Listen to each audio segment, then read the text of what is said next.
Bonjour à toutes et à tous, nous nous retrouvons aujourd'hui pour une nouvelle interview dans les locaux du CA Boulay avec l'entraîneur de l'équipe première, Christophe Walter. Comment ça va? Ça va bien, Hugo, merci. Bah écoute, Christophe, je suis ravi d'être avec toi et puis je vais te poser quelques questions sur ton parcours de joueur, puis ton parcours d'entraîneur et également ton métier, enseignant de PS. Donc la première question, tu as connu une carrière de joueur professionnel marquée notamment par des passages au FC Metz et au Stade de Reims. Comment résumerais-tu ta carrière et qu'est-ce qu'elle t'apporte encore aujourd'hui sur le plan sportif comme humain? Alors, c'est toujours particulier de parler de carrière dans la mesure où j'ai pas le sentiment d'avoir fait une carrière, tu vois ce que je veux dire en fait. C'est ça, c'est ça que je voulais dire par là. Moi, j'avais un coach au centre de formation du FCMS, pour ne pas le citer, il s'appelle José Pino, il disait que pour avoir fait une carrière de haut niveau, il fallait avoir fait 100 matchs de haut niveau. J'ai fait un peu moins de 50, tu vois ce que je veux dire. Considérant le fait que le haut niveau, c'était Ligue 1, Ligue 2, tu vois. On dit à la première ligue aussi, après derrière, il y a aussi la Ligue des Champions. Oui, j'ai un parcours de joueur qui m'a permis qui était relativement riche, qui était intéressant en tout cas pour moi à mon niveau. Résumer ma carrière, ça voudrait dire que j'ai vécu des belles expériences, des choses qui m'ont servi. Pour répondre à ta question, ce qui est intéressant, c'est de se dire que comment les expériences-là, elles m'ont permis de m'enrichir personnellement et aujourd'hui, elles me servent effectivement dans le métier, qu'on en parlera certainement tout à l'heure, mais aussi dans mon rôle d'entraîneur. Si jamais j'avais un élément qui devait ressortir par rapport à ce que ça m'a apporté, c'est de prendre du recul un petit peu par rapport à ce que je vis aujourd'hui. C'est-à-dire que il y a les résultats, mais les résultats, j'essaie de prendre pas mal de recul par rapport à ça. C'est-à-dire qu'on gagne, on perd, mais c'est que de la R2, quoi. D'accord? Donc, faut relativiser un petit peu tout ça. Donc, voilà, je suis un peu dans cette dynamique-là et pour autant, je me régale bien dans ce que je fais aujourd'hui et je pense que ce que j'ai vécu me sert effectivement, pas au quotidien, mais dans ma semaine de travail. D'accord. Est-ce qu'il y a des joueurs justement avec qui que tu as pu jouer, notamment au FC Metz, qui ont pu justement t'apprendre des choses qui te servent encore aujourd'hui? Alors apprendre non, mais quand je dis apprendre, pas nécessairement par le biais des partenaires, mais ce qui m'a forgé des choses, ce qui m'a appris des choses, c'est la compétition. C'est-à-dire que quand tu rencontres des joueurs intéressants, notamment en Ligue 1, tu t'aperçois qu'effectivement il y a encore un gap important pour vraiment accéder au très haut niveau. L'apprentissage est là, c'est-à-dire c'est pour ça que je dis que c'est intéressant de relativiser parce que quand tu joues Lyon, quand tu joues Monaco et que tu vois les joueurs qui sont en face de toi, tu te dis bon voilà, il y a un peu de boulot encore, il y a un peu de boulot pour arriver à ce niveau-là. Après dans l'entraînement, il y a des joueurs qui ont été marquants effectivement, je pense à Franck Ribéry par exemple, tu vois, on a été ensemble à l'entraînement, tu dis OK, voilà, le très haut niveau c'est quand même quelque chose d'autre quand même. Et il me semble, si je me trompe pas, tu as marqué avec Metz. Ouais, c'est mon seul but, je crois. Qu'est-ce que tu as ressenti? Ouais, c'est une émotion C'était au particulière. Saint-Symphorien, non? Ouais, c'était à Saint-Symphorien, ouais. C'était Metz-Nancy. En fait, ce qui était particulier sur ce match-là, c'est que je devais pas démarrer le match. C'est Greg Leca qui était titulaire au poste, au milieu de terrain axial. Il se blesse à l'échauffement. Donc je démarre le match. C'est un match important dans le cadre de la montée parce qu'à ce moment-là, on était, je crois, 3e ou 4e. Les trois premières équipes montées. Et on reçoit Nancy, donc Le derby, c'est intéressant, c'était chouette. Et donc je joue ce match-là, ça devait être mon deuxième match de la saison, quoi. Donc elle avait fait un premier match en début de saison. Et donc le coach me fait confiance, il me fait jouer. C'était qui le coach? C'était Jean Fernandez. Jean Fernandez. Ouais. Et puis le match est relativement fermé et puis je marque un but à la 40e minute, je crois, un truc comme ça. Le ballon il revient, c'est une tête d'Adebayor qui est déviée, qui revient au 16. Et on va revoir les 4 buts de la soirée. Ça a commencé à la 40e avec le jeune Christophe Walter. C'est son premier but dans les rangs professionnels. Nancy qui avait quand même jusque-là plutôt bien résisté va totalement céder lors de la seconde période. Puis jusque-là j'avais été relativement timide, relativement discret dans le match. Et c'est vrai que ça m'a libéré, ouais, effectivement c'était une émotion particulière parce que moi, je suis originaire de la région, j'allais voir les matchs, j'ai fait mon parcours au centre de formation, donc ça avait une résonance. Et puis, c'est vrai que émotionnellement, c'était fort, ouais. C'était fort. Et puis après, ce qui a permis de lancer un petit peu la suite de mon parcours aussi, parce que j'ai enchaîné les matchs après. C'est-à-dire que derrière ça, j'ai les 10 matchs qui ont suivi. J'ai participé à tous les matchs en tant que titulaire, et du coup, ça m'a permis de gagner en confiance aussi, quoi. Donc, il y a des joueurs justement que tu as pu affronter qui t'ont vraiment impressionné. Si tu devais nous en sortir un ou deux qui t'ont vraiment impressionné, pas forcément peut-être les meilleurs à qui on penserait, mais ouais, après c'est les meilleurs. Je pense que c'est les meilleurs auxquels on pense. C'est quand tu joues contre Lyon, c'était l'hégémonie de Lyon, quoi. C'était 7 fois champion de France. Au milieu de terrain, quand tu rencontres Juninho, Dorasso, Rick Carrière, tu dis bon, voilà, c'est vraiment très très fort. Il y avait Monaco, il y avait Juli, Morientes, Evra, Roten, bon voilà. Bon voilà, si tu dis bon ok, c'est vrai, c'est vraiment des joueurs qui qui sont effectivement très impressionnants. Ouais. Quelles sont les valeurs et les apprentissages de haut niveau que tu cherches aujourd'hui à transmettre, que ce soit dans ton poste d'entraîneur ici, à Boulay, ou dans ton métier d'enseignant de PS? Bah alors je suis désolé, mais je vais dire des banalités un peu. Hein. C'est la rigueur, c'est la discipline, c'est le sérieux, le travail. Et aussi, il y a un truc que j'essaye c'est la remise en question aussi. C'est-à-dire que voilà, on est là aujourd'hui. Alors si je prends le cas du club, l'idée c'est quand même de relativiser aussi encore une fois le niveau auquel on évolue. Mais pour autant, moi ce que j'essaie de faire, et je leur dis toujours aux joueurs, que ce soit dans le recrutement ou que ce soit sur notre première approche qu'on a ici en tant que coach, que j'ai en tant que coach avec eux, c'est de leur dire, moi je vous considère comme des joueurs de haut niveau. C'est-à-dire que quand vous êtes à l'entraînement, on fait les choses sérieusement, quoi. On fait les choses avec un haut niveau d'exigence pour pouvoir se développer, pour pouvoir développer les joueurs, l'équipe, etc. On y reviendra, je pense, après. Mais en tout cas, l'idée, c'est que, voilà, je les considère réellement quand on est sur le terrain. Après, en dehors, ils font ce qu'ils veulent. Ils font ce qu'ils veulent. C'est des amateurs. On fait 2 à 3 séances par semaine, le match. Voilà, l'exigence en dehors, elle est plus difficile à avoir. Mais par contre, quand on est sur le terrain, quand vous êtes là, vous avez le droit de pas être là. Mais quand vous êtes là, on s'investit pleinement et c'est cette rigueur-là que j'essaie de mettre en œuvre à travers, et puis l'exigence que j'essaie de mettre en œuvre à travers les séances d'entraînement ici à Boulay, mais c'est le cas aussi pour les étudiants, parce qu'en fait, la rigueur, le travail, enfin, c'est des valeurs qui sont, encore une fois, c'est des clichés, mais c'est ça qui fonctionne et c'est une réalité, quoi. Après ta carrière de joueur, tu as entraîné plusieurs équipes, donc là tu es à Boulay, mais avant tu as eu quelques équipes. Tu peux nous raconter un petit peu ton parcours et qu'est-ce qui te motive réellement dans ce rôle d'entraîneur? Alors mon parcours, je vais essayer d'être bref. Alors, quand je sors du centre de formation du FCMS, je suis encore au centre en tant que recruteur. J'habite aux alentours de Creusval et puis on va faire une opération de détection à Creusval. Et le président me dit, est-ce que tu voudrais pas bien jouer un petit peu chez nous encore, fin de carrière, quoi. Je dis, écoute, président, ouais, j'aimais bien le président, Robert Delaméa, que je salue si jamais il me voit, c'est un super mec. Et il me dit, écoute, voilà, si en parallèle tu as envie de coacher un petit peu, parce que tu vas quitter le FCMS, j'étais en phase de reconversion pour être enseignant. Et je m'y suis pris au jeu en fait, c'est-à-dire que puis derrière ça, il me propose une équipe. L'équipe était en R3 à ce moment-là, l'équipe senior. C'était ma première expérience au niveau amateur.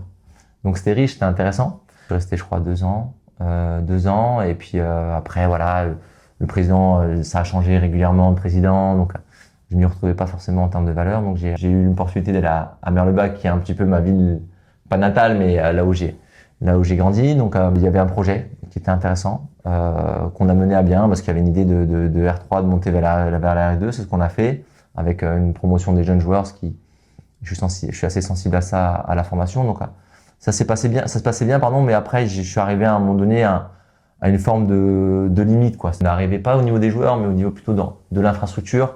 J'avais le sentiment que voilà, on avait atteint le maximum de ce qu'on pouvait atteindre. Donc j'avais envie d'évoluer, et c'est la raison pour laquelle je suis arrivé aussi à Boulay, qui venait de descendre. Donc ils étaient en R1, ils venaient de descendre en R2. Ils m'ont proposé de venir. Moi, je suis pas très loin géographiquement, c'est intéressant aussi pour moi, faut le dire. Mais au-delà de ça, j'ai trouvé un club hyper sain.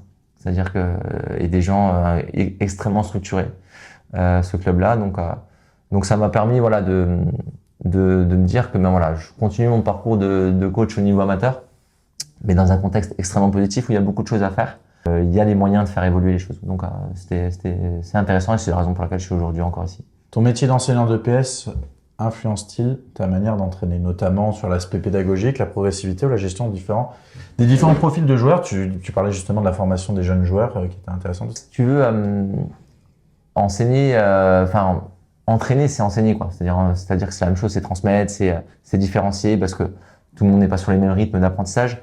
Et ce que m'a donné ma formation d'enseignante de PS, c'est au-delà de l'approche pédagogique, c'est cette capacité-là, si tu veux, à accepter qu'à un moment donné, tout le monde n'avance pas au même rythme. Et se donner du temps, tu vois, et se donner du temps par rapport à ça. Et consacrer du temps à chacun d'entre eux. C'est-à-dire que, on a toujours tendance, y compris quand on est entraîneur, à avoir pas une proximité, mais à prendre un peu plus de temps avec les joueurs qui ont de la qualité, parce que c'est eux qui font gagner les matchs et c'est eux qui jouent. Mais l'idée, c'était effectivement de se dire, les jeunes joueurs qui intègrent le groupe, c'était de leur donner cette possibilité-là de les considérer, de leur donner du temps. Et c'est aussi ça le job de prof, c'est-à-dire que notamment quand j'étais en collège, cette capacité à différencier, à proposer des situations et des aménagements pour que tous apprennent et que tous avancent, c'est quelque chose qui me porte un petit peu et que j'aime me remettre en œuvre. Peut-être pas toujours dans les contenus, mais au moins dans la communication et dans la bienveillance, quoi. À l'inverse, est-ce que ton expérience d'entraîneur et d'ancien joueur professionnel apporte un plus dans ton quotidien d'enseignant de PS auprès de tes élèves? Donc là, tu m'as dit au préalable que tu es maintenant 100% à l'université, mais avant, quand tu as travaillé en collège ou en lycée, du coup, est-ce que ça t'a servi à quelque Je chose? pense que y a une vraie réciprocité, c'est-à-dire que les deux s'enrichissent mutuellement. C'est-à-dire que le fait d'être entraîneur et d'être enseignant, si tu veux, les deux se complètent bien. C'est pas tout à fait le même métier, c'est pas tout à fait le même niveau d'exigence. Ce que ça m'apporte, c'est que déjà c'est bête à dire, mais il y a une forme de légitimité. Tu vois, quand tu arrives au collège et que les gamins ils se parlent, ils disent le prof il était sportif de haut niveau. Quand tu es professeur de PS, ça te donne un peu de crédit au départ. Ça te donne un peu de crédit notamment quand tu es exigeant, quand tu mets de la rigueur et que tu parles des valeurs de travail, etc. qu'on évoquait tout à l'heure. Mais après, cette légitimité-là, faut la garder. Ce crédit-là, il faut le garder. Il faut pas qu'il soit éphémère, quoi. Donc, parce qu'il est éphémère, ce crédit-là. Après, voilà, je pense qu'il y a ça au départ. Puis voilà, il y a cette approche de se dire que, quand tu as fait du sport de haut niveau, tu sais aussi quelles sont ça peut paraître prétentieux, mais quelles sont les étapes peut-être pour faire évoluer. Alors l'idée c'était pas du tout de créer c'était de faire des sportifs de niveau au niveau de l'EPS, mais d'avoir ce niveau d'exigence là et cette ambition là, de dire tiens voilà, on en est là et on va avancer ensemble. Et je pense que encore une fois, je le redis, mais les deux rôles s'enrichissent mutuellement, c'est ça qui est intéressant. D'accord. Et dans tes différentes équipes EPS aussi, est-ce que ça t'a servi d'avoir pu avoir un passé de sportif de haut niveau, notamment, je sais pas, sur des projets pédagogiques, que ce soit EPS ou interdisciplinaires? Je crois pas, non, je l'ai pas utilisé en tout cas, je crois pas, mais là où j'avais gagné un peu de temps, c'est que tu vois, j'ai coaché au FCMS centre de formation pendant 10 ans à peu près. J'avais les tout petits d'abord. J'avais les 10 ans, j'avais les 13 ans ensuite, j'avais les 17 ans. Donc ça m'a permis de rencontrer différentes tranches d'âge. J'ai gagné un petit peu de temps de ce point de vue-là sur la transmission des informations, des consignes, etc. dans l'approche que j'ai que j'ai eu avec les élèves.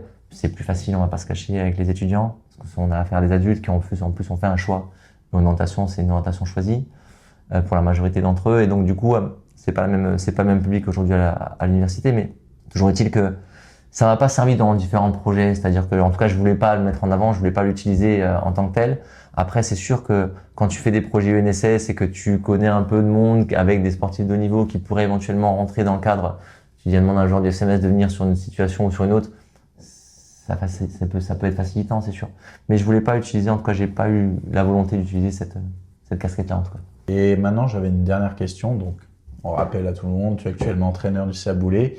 Ton ressenti sur cette saison, qui se passe plutôt bien, j'ai vu au niveau du classement. Et quels sont les objectifs à court et long terme avec ce club? Alors, ouais, ça se passe bien au niveau du classement. Le président est très exigeant sur le classement. Le président, il voit les résultats. Moi, je vois autre chose. C'est-à-dire qu'aujourd'hui, on est plus sur des objectifs, à mon sens, et c'est ce que j'exprime aux joueurs, plutôt qualitatifs. Tu vois, on est sur la progression dans le jeu, on a une vraie identité. Enfin, on essaie de développer une réelle identité. L'ambition, elle est vraiment là, en fait. C'est-à-dire que moi, mon ambition, alors, encore une fois, avec beaucoup d'humilité, c'est de se dire que tu viens au stade, tu connais pas les deux équipes qui jouent, mais tu dis, OK, là, il y a Boulay qui joue. Tu vois, parce qu'il y a une vraie identité, il y a une vraie façon de jouer, et au-delà du résultat. Tu vois, c'est-à-dire qu'aujourd'hui, l'étape là, pour moi, elle est importante, quoi. C'est-à-dire que le résultat sera la conséquence. Et oui, ça se passe bien parce qu'effectivement, là, ça fait 1 an et demi qu'on est ensemble, l'équipe, elle évolue. Moi, je suis très heureux de ce que je vis ici parce qu'encore une fois, je le disais tout à l'heure, on a une structure qui est saine et forte. On a des joueurs, j'ai de la chance d'avoir des super joueurs. Franchement, alors des super joueurs au niveau amateur, mais que ça soit en termes d'état d'esprit ou en termes d'intelligence, tu vois. Tu peux nous en citer un petit peu? Ça serait dur à citer parce qu'il y en a beaucoup et j'ai pas envie d'en oublier. Tu vois ce que je veux dire, Hugo, mais voilà. Alors si je devais citer, je pense que parce que c'est le capitaine, si tu veux aujourd'hui, Nico Martin, qui a mon âge, Nico, il représente bien à la fois cette fidélité là, cette humilité là. Cette intelligence de jeu, tu vois, et en fait, si tu veux, tout le monde se met un petit peu à cette hauteur-là de réflexion, de compréhension et d'adhésion à des principes de jeu qu'on essaie de mettre en œuvre, que j'essaie de mettre en œuvre. Et moi, je suis heureux de ça, en fait. C'est-à-dire que déjà, il y a une vraie adhésion et il y a une vraie progression de l'équipe et l'ambition, elle est là, déjà, d'abord. Et bien sûr qu'après, la conséquence, c'est les résultats et si jamais, effectivement, on avait la possibilité de monter, on s'en priverait pas. Personne, si tu fais le tour ici, des gens qui viennent voir, on a des gens qui viennent voir les entraînements, ici à Bouléen, il y a des supporters, il y a une quinzaine de supporters qui sont là à toutes les séances. Tu leur poses la question de savoir quelle est l'ambition, ils vont te dire monter en R1, alors qu'à aucun moment j'ai exprimé ça. Parce qu'on sait aujourd'hui que c'est de monter, c'est difficile, parce qu'il n'y en a qu'une, il n'y a qu'une seule équipe qui monte. Alors, surtout qu'en plus, tu as une poule assez relevée. Ah, J'ai vu, la poule est très, la très... RS Mani, tu as la PM, la deuxième équipe de la PM. Tu as Frémin, Blénaud, Saint-Avold, Famec. Tous les matchs, tous les week-ends sont difficiles. Il y a peu de marge parce que toutes les équipes sont préparées, sont bien coachées. Il y a des joueurs de qualité dans les équipes adverses. Donc ça se joue à peu de choses et on sait que ça va se jouer à peu de choses encore jusqu'à la fin, je pense. Après, encore une fois, voilà, c'est ce que je dis toujours au président, aux joueurs, et puis aussi aux supporters qui sont parfois impatients, c'est d'être patient justement. Et si jamais Boulet devait retrouver la R1, le club la retrouvera la R1, c'est sûr, parce qu'il a sa place en R1. Si ça doit prendre un peu plus de temps, ça prendra plus de temps. Mais il faut être patient et un jour viendra où l'équipe elle sera suffisamment forte pour ne plus avoir de concurrence, quoi. Mais il faut un peu de temps pour ça. Ok, bah merci Christophe, merci de m'avoir accueilli dans les locaux du CA Boulet. Bah, merci à toi. Et puis à la prochaine. Merci Ciao. Hugo. Si vous avez aimé cette vidéo, likez-la et abonnez-vous et à la prochaine. Ciao. Il m'a dit petit, va faire un bisou au filet.